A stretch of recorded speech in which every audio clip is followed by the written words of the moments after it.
Welcome back to Bargirl Baddies. Today's story is about a man who thought he'd finally found his place in the world, a community that valued him, women who genuinely cared whether he lived or died. His name is Greg, he's 58 years old, and he's from Melbourne, Australia. For 35 years, he ran electrical cable through suburbs and shopping centres, saved what he could, divorced badly, and arrived at retirement with a modest superannuation fund and absolutely no idea what to do with the rest of his life. So he cashed it out, bought a one-way ticket to Pattaya, and walked straight into a machine designed to separate lonely men from their money with surgical precision.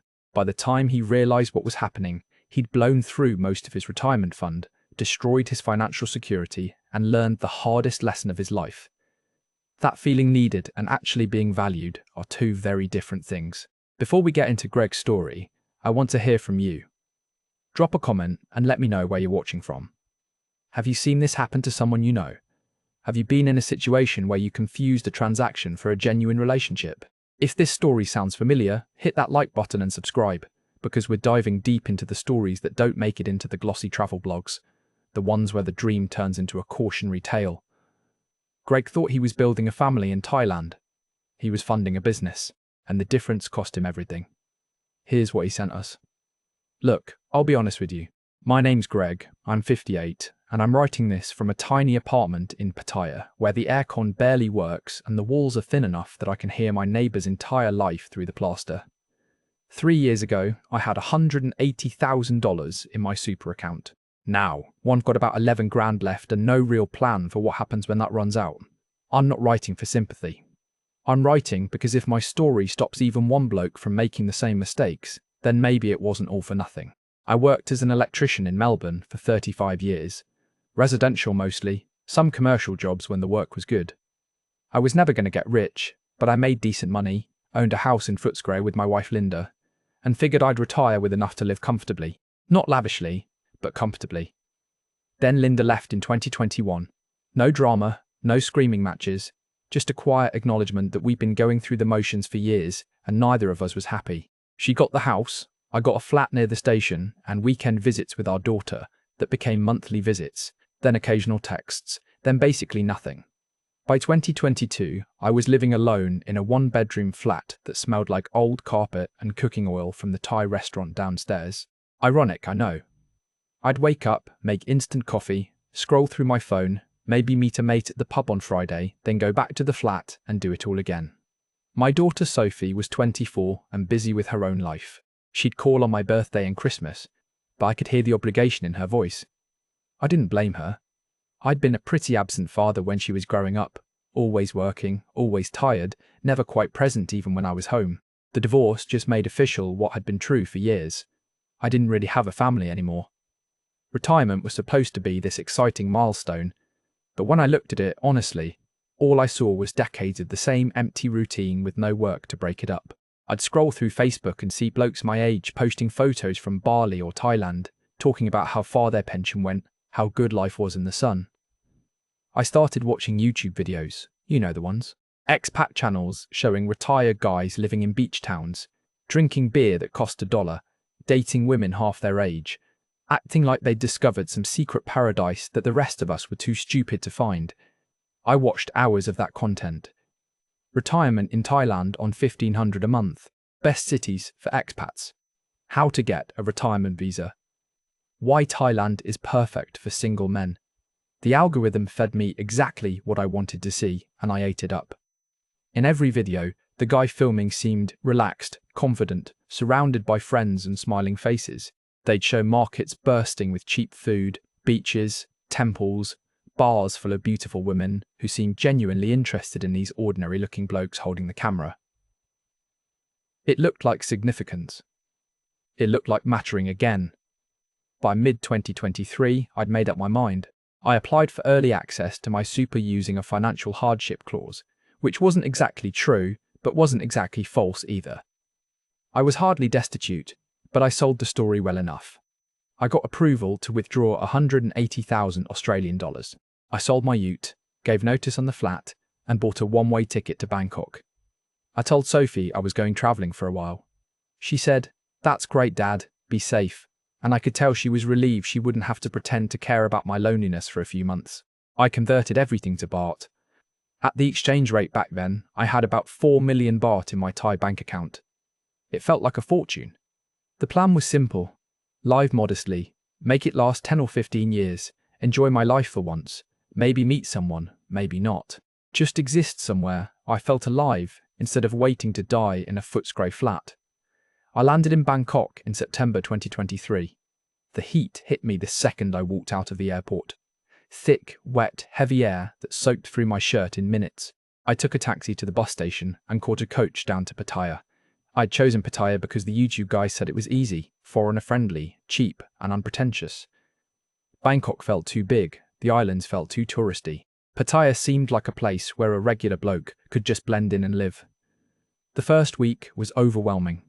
The noise, the traffic, the motorbikes weaving through intersections like water. The smell of grilled meat and rotting fruit and incense all mixed together. I rented a studio apartment near Soi Dua Khao for 12,000 baht a month. It had a bed, a tiny kitchen, a bathroom with a shower that flooded the floor, and a balcony overlooking a soi packed with massage shops and bars. It was perfect. I didn't know anyone, so I did what every new expat does. I started going to the same bars. There were dozens within walking distance, all variations on the same theme. Open air, plastic chairs, a bar with stools, a pool table, screens showing football, and women working the room. I'd heard all the warnings about Bargirls, about scams and lies, but I told myself I was smarter than that. I wasn't some desperate sex tourist. I just wanted a cold beer and some company. That's how I met Noi. It was my 4th or 5th night in Pattaya. I walked into a place called Lucky Star, ordered a Leo, and sat at the bar. Noi was working that night. Mid-30s, short hair, quick smile. She asked where I was from, how long I'd been in Thailand, whether I liked Pattaya. Standard bar chat, but she actually seemed to listen. She laughed at my dumb jokes, teased me about my terrible Thai pronunciation, and remembered my name the next time I came in. I started going to Lucky Star every night. I'd sit at the bar, buy Noi a few lady drinks, play pool with the other regulars, and just relax. It felt easy. No pressure, no expectations. Noi introduced me to her friend Ploy, who worked at the same bar. Ploy was younger, maybe early 30s, with a kid back in Isan. She showed me photos of her son on her phone, talked about how much she missed him, how hard it was to be away. It felt real. Human. I didn't pay bar fines those first few weeks. I just went to hang out, and the girls seemed happy to hang out with me even when I wasn't buying their time. After a month, I felt like I'd found my spot. Lucky Star became my local. I knew everyone's name, they knew mine. Noi would save me a seat at the bar. Ploy would tell me about her day. They'd take me to Thai restaurants off the main roads, places with no English menus, where they'd order for me and teach me what everything was called. We'd go to the night market together. They'd translate, negotiate prices, laugh when vendors tried to overcharge me. It felt like friendship. Maybe more than friendship. I wasn't sleeping with anyone, wasn't even thinking about it, but I felt included. I felt like I mattered. Noi would text me good morning. Ploy would send me videos of her son playing. I'd been in Thailand 2 months, and I'd gone from isolated and invisible in Melbourne to part of a community in Pattaya. I thought I'd made the best decision of my life. Then one night, Noi asked if she could borrow 5,000 baht. Her phone was broken, and she needed a new one for work. She looked embarrassed, asking. She said she'd pay me back next week. I gave her the money without thinking twice. It was 40 Australian dollars, nothing. She hugged me, called me a good man, and that felt better than the money ever could. The next week, she didn't mention paying me back, and I didn't bring it up. It wasn't about the money. It was about being able to help someone I cared about. That's what I told myself anyway. And at the time, I really believed it. The thing about small favours is they don't stay small. That 5,000 baht for Noi's phone turned into 10,000 the next month for her motorbike repairs. Then, Ploy needed help with her son's school fees, 15,000 baht, because the term was starting and she hadn't been able to save enough. She cried when she asked me, said she was embarrassed, said she hated asking anyone for money. I told her not to worry about it. I told her that's what friends do. She hugged me tight and said I was like family, and I felt 10 feet tall walking out of that bar. Within 3 months of arriving in Pattaya, I was giving money to someone almost weekly. It was never the same person twice in a row, And it was never for the same thing. Medical bills for Noi's mother. Rent money for Ploy because she'd had a slow month. Emergency cash for Mint, another girl who worked at Lucky Star because her brother had a motorbike accident up in Chiang Rai. Every request came with genuine distress, and every time I helped, I got genuine gratitude. Or what felt like genuine gratitude. Looking back now, I can't tell the difference anymore. I kept a mental tally at first. 5 here, 10 there, 15 for this emergency. I told myself I was being smart, keeping track, making sure nobody was taking advantage. But after a while, I stopped counting. The numbers blurred together. And besides, what did it matter? I had 4 million baht when I arrived. Helping people I cared about with 50 or 100,000 over a few months wasn't going to break me. That's what I told myself every time I opened my banking app and saw the balance dropping. By January 2024, 4 months after arriving, I'd given away about 300,000 baht. I'd also paid for dinners constantly, bought rounds of drinks every night, covered taxis, handed out tips like I was some kind of local philanthropist. My budget had been 60,000 baht a month for everything. Rent, food, entertainment, savings buffer. I was spending closer to 120. The math didn't work long term, but I wasn't thinking long term. I was thinking about how good it felt to be the guy people came to when they needed help. Back in Melbourne, I'd been invisible. Here I was, essential. Noi started calling me her Australian brother. Ploy introduced me to her family on a video call, and her mother thanked me in Thai for taking care of her daughter. Mint would rest her head on my shoulder at the bar and tell me I was different from other Farang, that I actually cared about people. I believed it all. I wanted to believe it. The alternative, that I was being systematically worked by professionals who'd done this 100 times before, was too humiliating to consider. The requests got bigger. Noi's mother needed an operation. 40,000 baht a Ploy wanted to send her son to a better school, 60,000 for the year. Mint's family farm needed a new water pump, 25,000. Each request was presented with paperwork, hospital documents, school brochures, photos of broken equipment. It all looked legitimate. And maybe some of it was. I'll never know for sure. But what I do know is that I paid for all of it without hesitation. And each time I did, I felt more locked into the role of provider, protector, the good Farang who wasn't like the rest. I stopped calling Sophie entirely. The few times she'd called me in those first months, I'd been vague about what I was doing, where my money was going. She asked once if I was being careful, if I'd met anyone, and I'd gotten defensive. Told her I was fine, I knew what I was doing, I wasn't some idiot. She backed off, and we barely spoke after that. I told myself it was because she was busy with her life, but really it was because I knew she'd see through what was happening and I wasn't ready to hear it. I stopped talking to my mates back in Melbourne too. They'd message asking how Thailand was, whether I was living the dream, and I'd send back generic responses. Great weather, cheap beer, living well. I posted photos on Facebook of beaches and temples and street food, carefully curated to look like I was thriving. I never posted photos of the bars or the women because some part of me knew how it would look. But in person, at Lucky Star every night, surrounded by people who knew my name and smiled when I walked in, it felt real. It felt like I'd finally found my people. Then I met Noi's husband. It was late March 2004, 6 months into my Pattaya life. I was at a different bar, a place near Walking Street that a British expat had recommended. I was sitting alone having a beer when another Farang, older guy, Scottish accent, sat down next to me and started chatting. We got talking about how long we'd been in Thailand, where we were from, the usual expat small talk. Then he mentioned he knew a girl named Noi who worked at Lucky Star. Said he'd been seeing her on and off for a year, paying her rent, helping out with family stuff. I went cold. I told him I knew Noi, she was a good friend. He laughed, not meanly, just knowingly. He said, "Yeah, she's good at making you feel that way." Then he said something that dropped through me like a stone. He said she had a husband in Chiang Mai, a Thai guy, and that she cycled through Farang every few months, getting what she could before they either ran out of money or figured it out. He wasn't bitter about it, just matter of fact. He said, "That's the game, mate, no point getting emotional." I didn't believe him. I told myself he was wrong, mixing her up with someone else, maybe just jealous. But he showed me a photo on his phone, and it was definitely Noi, with a Thai man, his arm around her, both of them smiling. I felt sick. I finished my beer, said I had to go, and walked back to my apartment in a daze. I didn't sleep that night.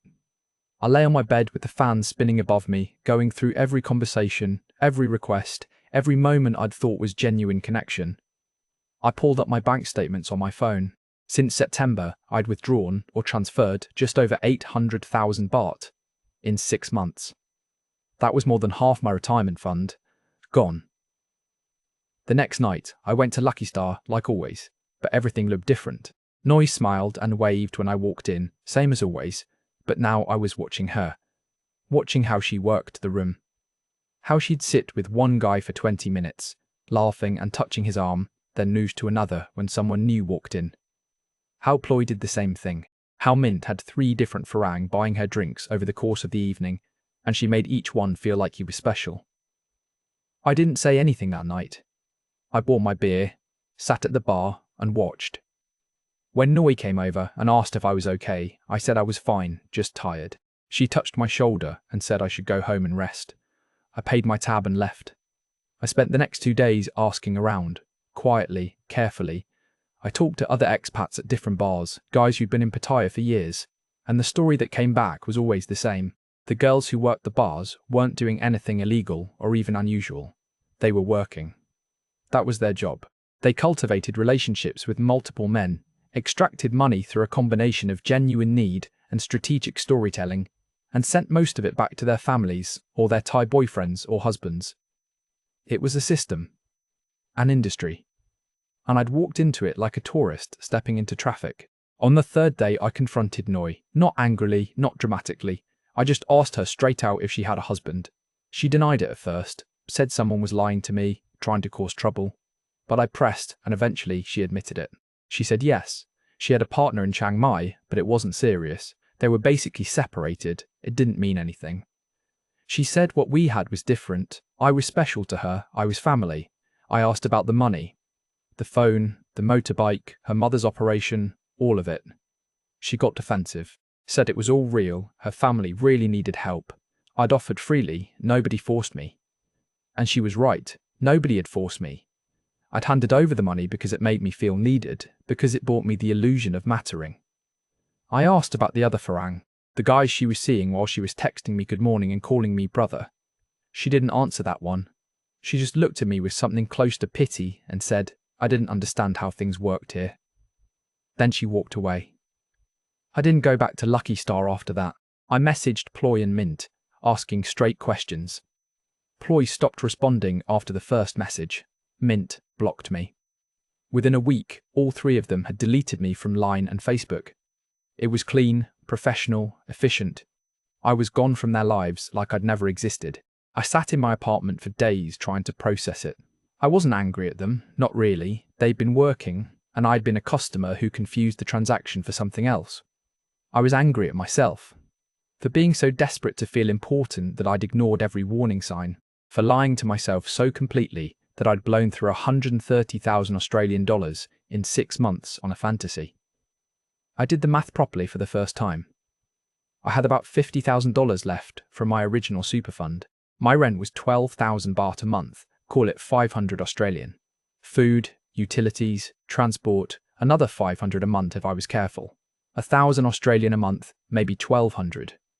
I could stretch 50 grand for 3, maybe 4 years if I lived like a monk. After that, nothing. No super, no savings, no plan. I was 58 years old, and I'd destroyed my financial future because I couldn't handle being lonely. I started teaching English online to make extra money. $20 an hour, shitty hours to match time zones back in Australia or the US. I taught Chinese kids phonics at 3 in the morning from my apartment. It was humiliating. I had a trade, 35 years of skilled work, and here I was pointing at pictures of apples and saying the words slowly into a laptop camera. I thought about going home, but I couldn't afford the flight and I had nowhere to go. I'd given up my flat, sold my ute, burned most of my bridges. Sophie and I weren't estranged exactly, but we weren't close either, and I couldn't face telling her what I'd done. My mates would have helped if I asked, but the shame of explaining how I'd pissed away my retirement on Bargirls was too much, so I stayed. I'm still here. I moved to a cheaper apartment, 8,000 baht a month, further from the centre. I stopped going to bars entirely. I buy my beer from 7-Eleven and drink it on my balcony. I cook my own food, ride a rented motorbike instead of taking taxis, live as cheaply as I can.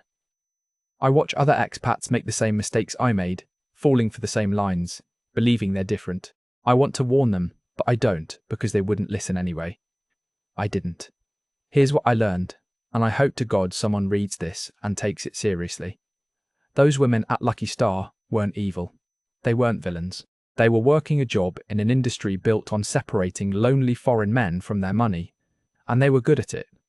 I wasn't special. I wasn't different. I was a mark. A walking ATM with an emotional void that made me easy to exploit. The money I gave them probably went to real family emergencies, or to Thai boyfriends, or into savings. And it doesn't matter which, because the point is the same. I was paying for a service. The service was feeling wanted. And it cost me everything. If you're thinking about doing what I did, if you're sitting in some apartment in your home country, dreaming about Thailand and connection and starting over, please understand this. You can come here, you can enjoy it, you can even build real relationships. But if you think you're going to find a family by throwing money at people who smile at you in bars, you're going to end up where I am. Broke, alone, and too ashamed to go home. I don't regret coming to Thailand. I regret lying to myself about why I came and what I was buying. I thought I was building something real. I was funding a business transaction, and the difference cost me my retirement, my dignity, and any hope of a secure future.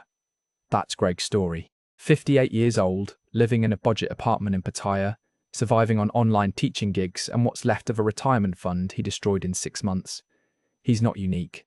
Walk through any expat area in Thailand and you'll meet a dozen versions of Greg. Men who came looking for significance and found an industry ready to sell it to them. One lady drink at a time. The hardest part of Greg's story isn't the money. It's the realization that what felt like genuine human connection was a professional performance, and that he wanted to believe in it so badly that he ignored every piece of evidence to the contrary. The women at Lucky Star saw him coming from a mile away. They knew exactly what he needed, and they provided it, and they charged him for it. And there's nothing illegal or even particularly immoral about that. It's just business in a place where loneliness is the product and the currency at the same time. If you think you're too smart for this to happen to you, you're already vulnerable. If you think you can tell the difference between real affection and professional charm, you probably can't, especially when you desperately want one to be the other. Greg thought he was building a family. He was a customer. And by the time he understood the difference, he'd spent $130,000 learning a lesson he'll pay for the rest of his life. Drop a comment and let me know your thoughts. Have you seen this happen? Have you been in a situation where you realized too late that you were buying something you thought was being given freely? This is Bargirl Baddies, where we tell the stories that don't make it into the travel blogs, the ones where the dream turns into a warning. If this resonated with you, hit subscribe. And if you're thinking about making a move like Greg's, maybe sit with that decision a little longer, because the difference between a fresh start and financial ruin is thinner than you think, and the cost of learning that lesson the hard way is higher than you can imagine.